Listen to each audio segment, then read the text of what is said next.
Praise the Lord. ஒரு நிமிடம் உங்களோடு. எனக்கு பிரியமானவர்களே, இயேசு உங்களை நேசிக்கிறார். நீங்க நல்லா இருப்பீங்க. ஆமாங்க, நீங்க ரொம்ப நல்லாவே இருப்பீங்க. நீங்கள் ஒன்றிலும் குறைவுள்ளவர்களாயிராமலும் பூரணராயும் நிறையுள்ளவர்களாகவும் இருக்கும்படியாக விரும்புகிற கர்த்தர் வார்த்தை சொல்கிறது. கலாத்தியர் 6வது அதிகாரம் 7வது வசனம்.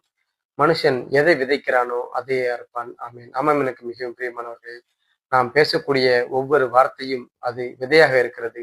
ஆமாங்க, நாம் இன்று வாழக்கூடிய இந்த வாழ்க்கையின் நிலைமைக்கு காரணம் நாம் என்றோ பேசின வார்த்தைகளே. ஆமாம், எனக்கு மிகவும் பிரியமானவர்களே.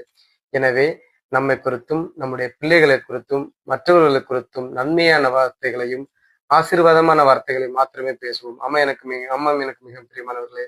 ஒருவரையும் குற்றப்படுத்துவதற்கு நமக்கு உரிமை இல்லை. நன்மைகளை பேசுவோம், நன்மைகளை சுதந்திரிப்போம். ரொம்ப நல்லா இருப்பீங்க, நீங்க வாழ்வீங்க. ஆமா.